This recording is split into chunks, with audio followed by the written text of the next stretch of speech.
الحمد لله رب العالمين.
إن الذين كفروا سواء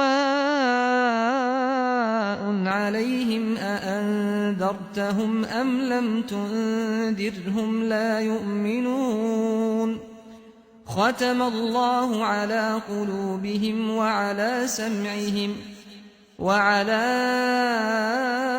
أبصارهم غشاوة ولهم عذاب عظيم. ومن الناس من يقول آمنا بالله وباليوم الآخر وما هم بمؤمنين. يخادعون الله والذين آمنوا وما يخدعون إلا أنفسهم وما يشعرون. في قلوبهم مرض فزادهم الله مرضا ولهم عذاب أليم بما كانوا يكذبون. وإذا قيل لهم لا تفسدوا في الأرض قالوا إنما نحن مصلحون. ألا إنهم هم المفسدون ولكن لا يشعرون. وإذا قيل لهم آمنوا كما آمن الناس قالوا أنؤمن كما آمن السفهاء. ألا إنهم هم السفهاء ولكن لا يعلمون. وإذا لقوا الذين آمنوا قالوا آمنا وإذا خلوا إلى شياطينهم قالوا إنا معكم إنما نحن مستهزئون. الله يستهزئ بهم ويمدهم في طغيانهم يعمهون. أولئك الذين اشتروا الضلالة بالهدى فما ربحت تجارتهم وما كانوا مهتدين. مثلهم كمثل الذي استوقد نارا فلما أضاءت ما حوله ذهب الله بنورهم وتركهم في ظلمات لا يبصرون. صم بكم عمي فهم لا يرجعون. أو كصيب من السماء فيه ظلمات ورعد وبرق يجعلون أصابعهم في آذانهم من الصواعق حذر الموت والله محيط بالكافرين يكاد البرق يخطف أبصارهم كلما أضاء لهم مشوا فيه وإذا أظلم عليهم قاموا ولو شاء الله لذهب بسمعهم وأبصارهم إن الله على كل شيء قدير يا أيها الناس اعبدوا ربكم الذي خلقكم والذين من قبلكم لعلكم تتقون الذي جعل لكم الأرض فراشا والسماء بناء وأنزل من السماء ماء فأخرج به من الثمرات رزقا لكم فلا تجعلوا لله أندادا وأنتم تعلمون وإن كنتم في ريب مما نزلنا على عبدنا فأتوا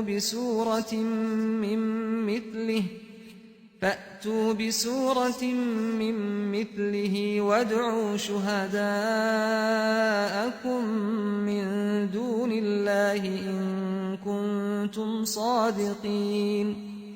فإن لم تفعلوا ولن تفعلوا فاتقوا النار التي وقودها الناس والحجارة أعدت للكافرين وبشر الذين آمنوا وعملوا الصالحات أن لهم جنات تجري من تحتها الأنهار كلما رزقوا منها من ثمرة رزقا قالوا هذا الذي رزقنا من قبل وأتوا به متشابها ولهم فيها أزواج مطهرة وهم فيها خالدون إن الله لا يستحيي أن يضرب مثلا ما بعوضة فما فوقها فأما الذين آمنوا فيعلمون أنه الحق من ربهم وأما الذين كفروا فيقولون ماذا أراد الله بهذا مثلا يضل به كثيرا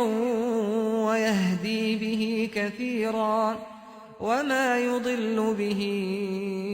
إلا الفاسقين الذين ينقضون عهد الله من بعد ميثاقه ويقطعون ما أمر الله به أن يوصل ويفسدون في الأرض أولئك هم الخاسرون كيف تكفرون بالله وكنتم أمواتا فأحياكم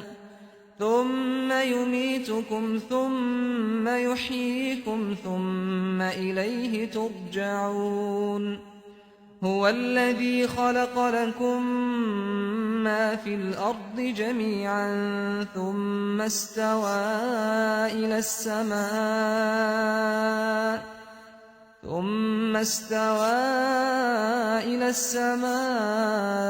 فسواهن 7 سماوات وهو بكل شيء عليم وإذ قال ربك للملائكة إني جاعل في الأرض خليفة قالوا أتجعل فيها من يفسد فيها ويسفك الدماء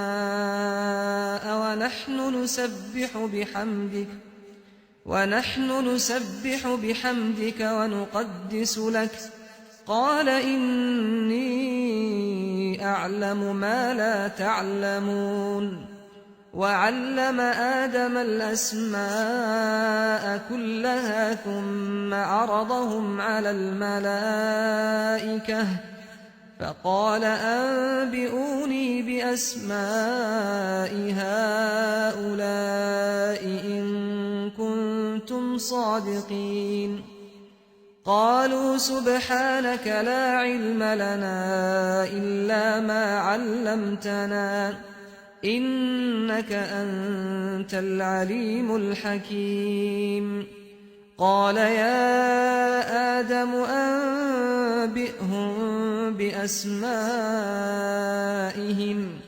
فلما أنبأهم بأسمائهم قال ألم أقل لكم إني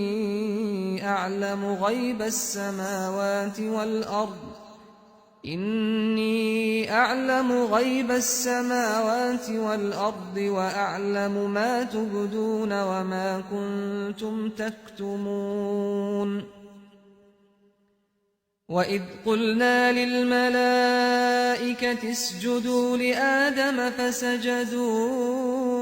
إلا إبليس أبى واستكبر وكان من الكافرين وقلنا يا آدم اسكن أنت وزوجك الجنة وكلا منها رغدا حيث شئتما ولا تقربا هذه الشجرة فتكونا من الظالمين فأزلهما الشيطان عنها فأخرجهما مما كانا فيه وقلنا اهبطوا بعضكم لبعض عدو ولكم في الأرض مستقر ومتاع إلى حين فتلقى آدم من ربه كلمات فتاب عليه إنه هو التواب الرحيم قلنا اهبطوا منها جميعا فإما يأتينكم مني هدى فمن تبع هداي فلا خوف عليهم ولا هم يحزنون والذين كفروا وكذبوا بآياتنا أولئك أصحاب النار هم فيها خالدون يا بني إسرائيل اذكروا نعمتي التي أنعمت عليكم وأوفوا بعهدي أوف بعهدكم وإياي فارهبون وآمنوا بما أنزلت مصدقا لما معكم ولا تكونوا أول كافر به ولا تشتروا بآياتي ثمنا قليلا وإياي فاتقون ولا تلبسوا الحق بالباطل وتكتموا الحق وأنتم تعلمون وأقيموا الصلاة وآتوا الزكاة واركعوا مع الراكعين أتأمرون الناس بالبر وتنسون أنفسكم وأنتم تتلون الكتاب أفلا تعقلون واستعينوا بالصبر والصلاة وإنها لكبيرة إلا على الخاشعين الذين يظنون أنهم ملاقو ربهم وأنهم إليه راجعون يا بني إسرائيل اذكروا نعمتي التي أنعمت عليكم وأني فضلتكم على العالمين واتقوا يوما لا تجزي نفس عن نفس شيئا ولا يقبل منها شفاعة ولا يؤخذ منها عدل ولا هم ينصرون وإذ نجيناكم من آل فرعون يسومونكم سوء العذاب يذبحون أبناءكم ويستحيون نساءكم وفي ذلكم بلاء من ربكم عظيم وإذ فرقنا بكم البحر فأنجيناكم وأغرقنا آل فرعون وأنتم تنظرون وإذ واعدنا موسى 40 ليلة ثم اتخذتم العجل من بعده وأنتم ظالمون ثم عفونا عنكم من بعد ذلك لعلكم تشكرون وإذ آتينا موسى الكتاب والفرقان لعلكم تهتدون وإذ قال موسى لقومه يا قوم إنكم ظلمتم أنفسكم باتخاذكم العجل فتوبوا إلى بارئكم فاقتلوا أنفسكم ذلكم خير لكم عند بارئكم فتاب عليكم إنه هو التواب الرحيم وإذ قلتم يا موسى لن نؤمن لك حتى نرى الله جهرة فأخذتكم الصاعقة وأنتم تنظرون ثم بعثناكم من بعد موتكم لعلكم تشكرون وظللنا عليكم الغمام وأنزلنا عليكم المن والسلوى كلوا من طيبات ما رزقناكم وما ظلمونا ولكن كانوا أنفسهم يظلمون وإذ قلنا ادخلوا هذه القرية فكلوا منها حيث شئتم رغدا وادخلوا الباب سجدا وقولوا حطة نغفر لكم خطاياكم وسنزيد المحسنين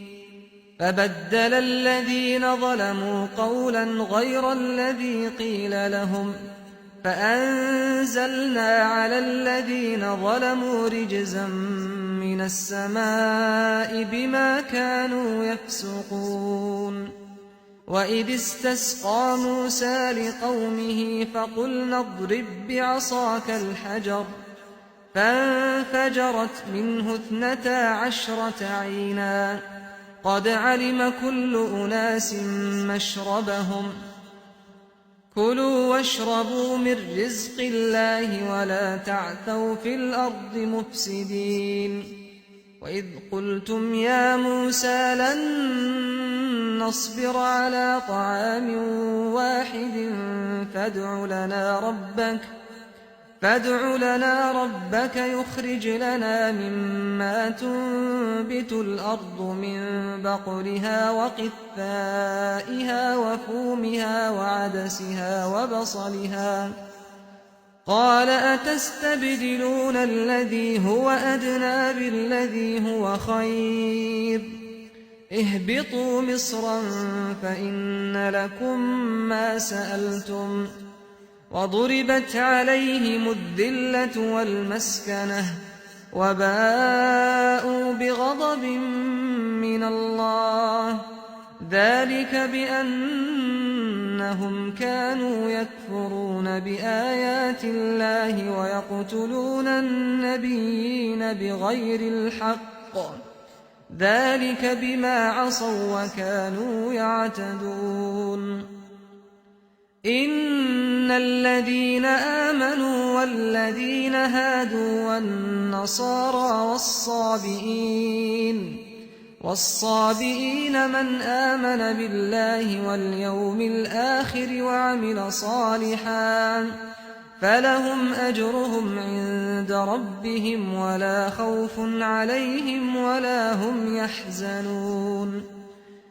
وإذ أخذنا ميثاقكم ورفعنا فوقكم الطور خذوا ما آتيناكم بقوة واذكروا ما فيه لعلكم تتقون ثم توليتم من بعد ذلك فلولا فضل الله عليكم ورحمته لكنتم من الخاسرين ولقد علمتم الذين اعتدوا منكم في السبت فقلنا لهم كونوا قردة خاسئين فجعلناها نكالا لما بين يديها وما خلفها وموعظة للمتقين وإذ قال موسى لقومه إن الله يأمركم أن تذبحوا بقرة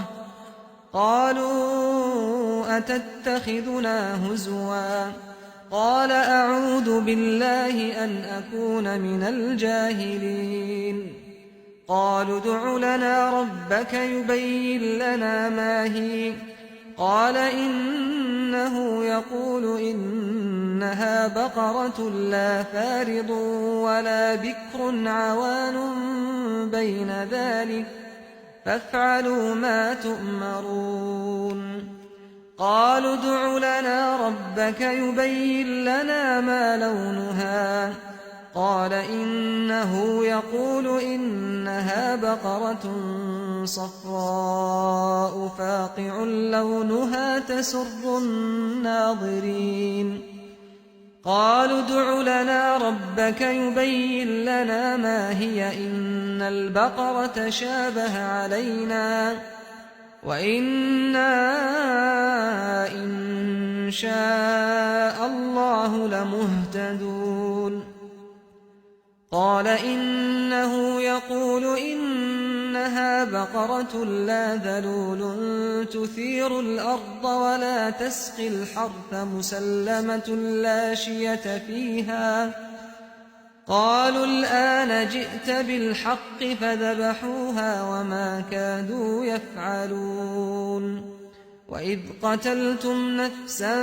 فادارأتم فيها والله مخرج ما كنتم تكتمون فقلنا اضربوه ببعضها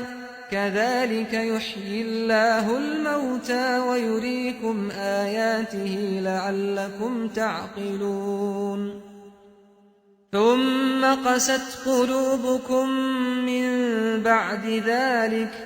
فهي كالحجارة أو أشد قسوة وإن من الحجارة لما يتفجر منه الأنهار وإن منها لما يشقق فيخرج منه الماء وإن منها لما يهبط من خشية الله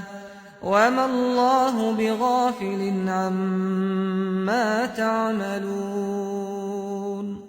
أفتطمعون أن يؤمنوا لكم وقد كان فريق منهم يسمعون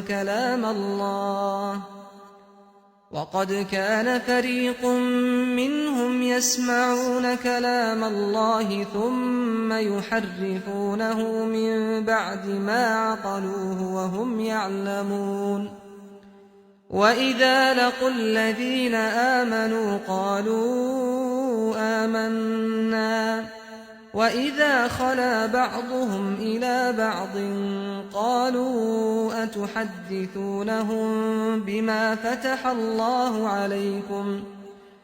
أتحدثونهم بما فتح الله عليكم ليحاجوكم به عند ربكم أفلا تعقلون أولا يعلمون أن الله يعلم ما يسرون وما يعلنون ومنهم أميون لا يعلمون الكتاب إلا أماني وإن هم إلا يظنون فويل للذين يكتبون الكتاب بأيديهم ثم يقولون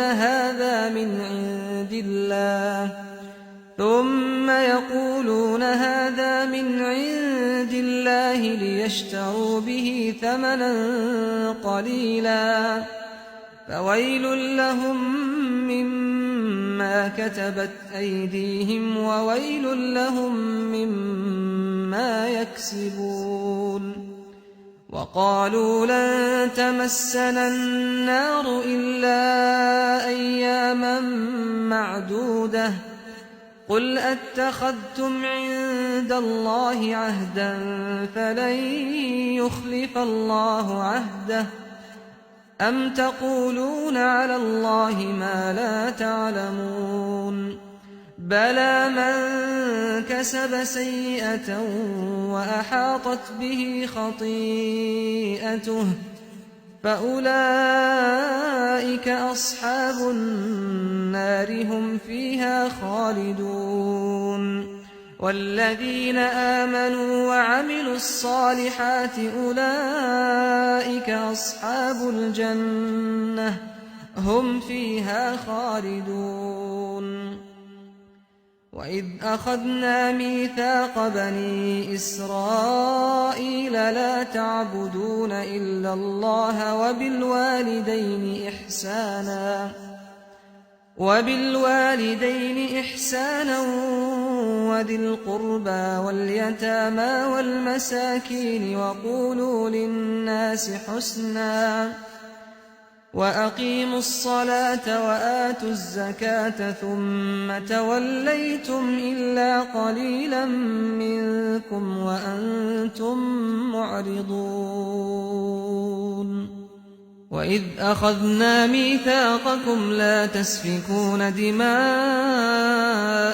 ولا تخرجون أنفسكم من دياركم ثم أقررتم وأنتم تشهدون ثم أنتم هؤلاء تقتلون أنفسكم وتخرجون فريقا منكم من ديارهم تظاهرون عليهم بالإثم والعدوان وإن يأتوكم أسارى تفادوهم وهو محرم عليكم إخراجهم أفتؤمنون ببعض الكتاب وتكفرون ببعض فما جزاء من يفعل ذلك منكم إلا خزي في الحياة الدنيا ويوم القيامة يردون إلى أشد العذاب وما الله بغافل عما تعملون أولئك الذين اشتروا الحياة الدنيا بالآخرة فلا يخفف عنهم العذاب ولا هم ينصرون ولقد آتينا موسى الكتاب وقفينا من بعده بالرسل وآتينا عيسى ابن مريم البينات وأيدناه بروح القدس أفكلما جاءكم رسول تهوى أنفسكم استكبرتم ففريقا كذبتم وفريقا تقتلون وقالوا قلوبنا غلف بل لعنهم الله بكفرهم فقليلا ما يؤمنون ولما جاءهم كتاب من عند الله مصدق لما معهم وكانوا من قبل يستفتحون على الذين كفروا فلما جاءهم ما عرفوا كفروا به فلعنة الله على الكافرين بئس ما اشتروا به أنفسهم أن يكفروا بما أنزل الله بغيا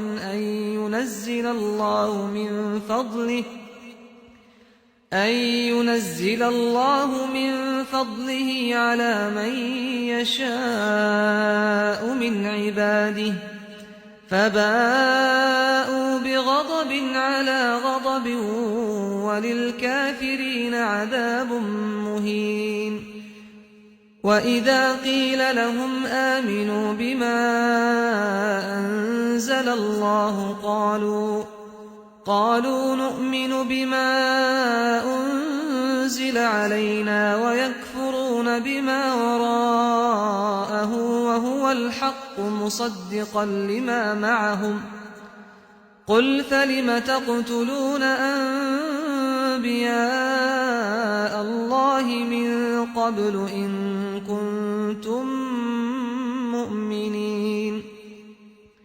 ولقد جاءكم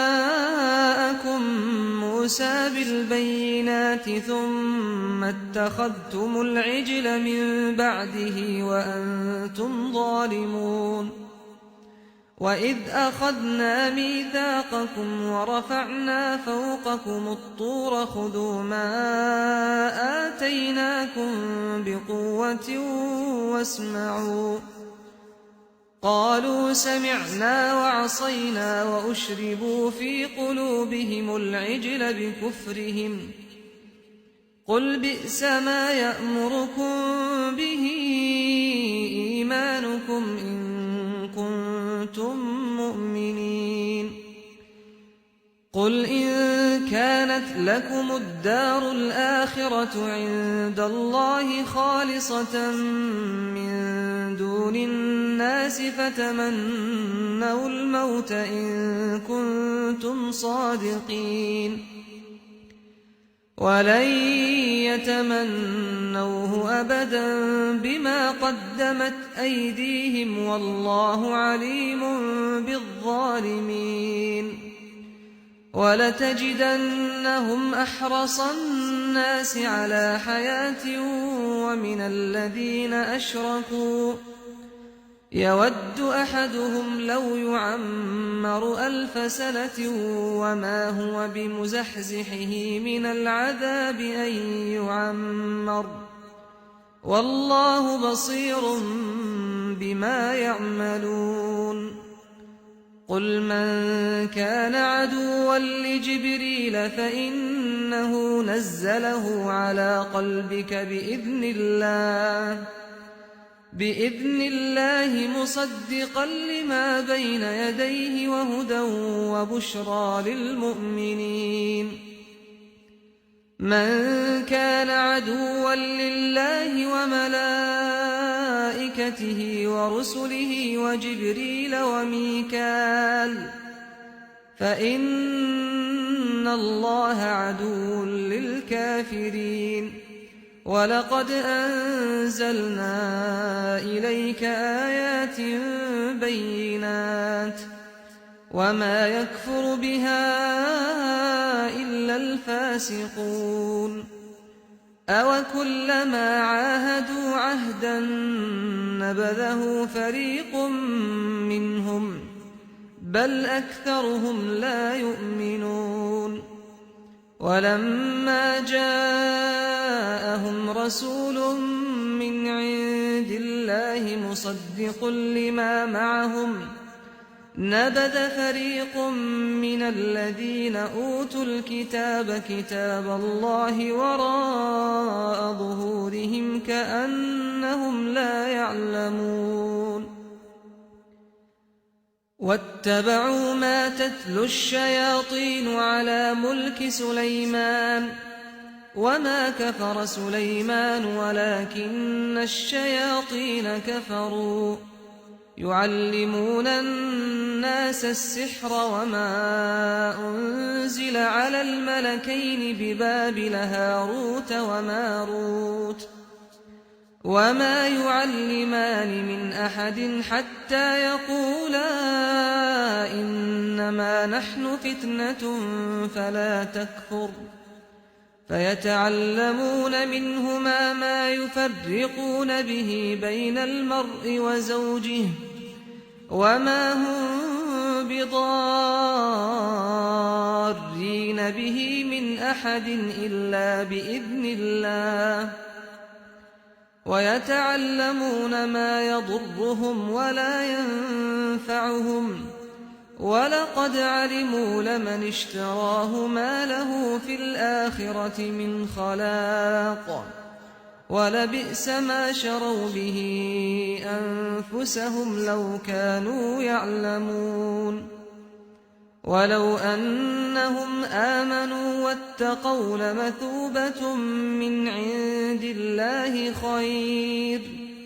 لو كانوا يعلمون يا أيها الذين آمنوا لا تقولوا راعنا وقولوا انظرنا واسمعوا وللكافرين عذاب أليم ما يود الذين كفروا من أهل الكتاب ولا المشركين أن ينزل عليكم من خير من ربكم والله يختص برحمته من يشاء والله ذو الفضل العظيم ما ننسخ من آية أو ننسها نأت بخير منها أو مثلها ألم تعلم أن الله على كل شيء قدير ألم تعلم أن الله له ملك السماوات والأرض وما لكم من دون الله من ولي ولا نصير أم تريدون أن تسألوا رسولكم كما سئل موسى من قبل ومن يتبدل الكفر بالإيمان فقد ضل سواء السبيل ود كثير من أهل الكتاب لو يردونكم من بعد إيمانكم كفارا حسدا من عند أنفسهم من بعد ما تبين لهم الحق فاعفوا واصفحوا حتى يأتي الله بأمره إن الله على كل شيء قدير وأقيموا الصلاة وآتوا الزكاة وما تقدموا لأنفسكم من خير تجدوه عند الله إن الله بما تعملون بصير وقالوا لن يدخل الجنة إلا من كان هودا أو نصارى تلك أمانيهم قل هاتوا برهانكم إن كنتم صادقين بلى من أسلم وجهه لله وهو محسن فله أجره عند ربه ولا خوف عليهم ولا هم يحزنون وقالت اليهود ليست النصارى على شيء وقالت النصارى ليست اليهود على شيء وهم يتلون الكتاب كذلك قال الذين لا يعلمون مثل قولهم فالله يحكم بينهم يوم القيامة فيما كانوا فيه يختلفون ومن أظلم ممن منع مساجد الله أن يذكر فيها اسمه وسعى في خرابها أولئك ما كان لهم أن يدخلوها إلا خائفين لهم في الدنيا خزي ولهم في الآخرة عذاب عظيم ولله المشرق والمغرب فأينما تولوا فثم وجه الله إن الله واسع عليم وقالوا اتخذ الله ولدا سبحانه بل له ما في السماوات والأرض كل له قانتون بديع السماوات والأرض وإذا قضى أمرا فإنما يقول له كن فيكون وقال الذين لا يعلمون لولا يكلمنا الله أو تأتينا آية كذلك قال الذين من قبلهم مثل قولهم تشابهت قلوبهم قد بينا الآيات لقوم يوقنون إنا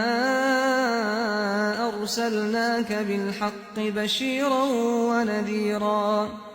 ولا تسأل عن أصحاب الجحيم ولن ترضى عنك اليهود ولا النصارى حتى تتبع ملتهم قل إن هدى الله هو الهدى ولئن اتبعت أهواءهم بعد الذي جاءك من العلم ما لك من الله من ولي ولا نصير الذين آتيناهم الكتاب يتلونه حق تلاوته أولئك يؤمنون به ومن يكفر به فأولئك هم الخاسرون يا بني إسرائيل اذكروا نعمتي التي أنعمت عليكم وأني فضلتكم على العالمين واتقوا يوما لا تجزي نفس عن نفس شيئا ولا يقبل منها عدل ولا تنفعها شفاعة ولا هم ينصرون وإذ ابتلى إبراهيم ربه بكلمات فأتمهن قال إني جاعلك للناس إماما قال ومن ذريتي قال لا ينال عهد الظالمين وإذ جعلنا البيت مثابة للناس وأمنا واتخذوا من مقام إبراهيم مصلى وعهدنا إلى إبراهيم وإسماعيل أن طهرا بيتي للطائفين والعاكفين والركع السجود وإذ قال إبراهيم رب اجعل هذا بلدا آمنا وارزق أهله من الثمرات من آمن منهم بالله واليوم الآخر قال ومن كفر فأمتعه قليلا ثم أضطره إلى عذاب النار وبئس المصير وإذ يرفع إبراهيم القواعد من البيت وإسماعيل ربنا تقبل منا إنك أنت السميع العليم ربنا واجعلنا مسلمين لك ومن ذريتنا أمة مسلمة لك وأرنا مناسكنا وتب علينا إنك أنت التواب الرحيم ربنا وابعث فيهم رسولا منهم يتلو عليهم آياتك ويعلمهم الكتاب والحكمة ويزكيهم إنك أنت العزيز الحكيم ومن يرغب عن ملة إبراهيم إلا من سفه نفسه ولقد اصطفيناه في الدنيا وإنه في الآخرة لمن الصالحين إذ قال له ربه أسلم قال أسلمت لرب العالمين ووصى بها إبراهيم بنيه ويعقوب يا بني إن الله اصطفى لكم الدين فلا تموتن إلا وأنتم مسلمون أم كنتم شهداء إذ حضر يعقوب الموت إذ قال لبنيه ما تعبدون من بعدي قالوا نعبد إلهك وإله آبائك إبراهيم وإسماعيل وإسحاق إلها واحدا ونحن له مسلمون تلك أمة قد خلت لها ما كسبت ولكم ما كسبتم ولا تسألون عما كانوا يعملون وقالوا كونوا هودا أو نصارى تهتدوا قل بل ملة إبراهيم حنيفا وما كان من المشركين قولوا آمنا بالله وما أنزل إلينا وما أنزل إلى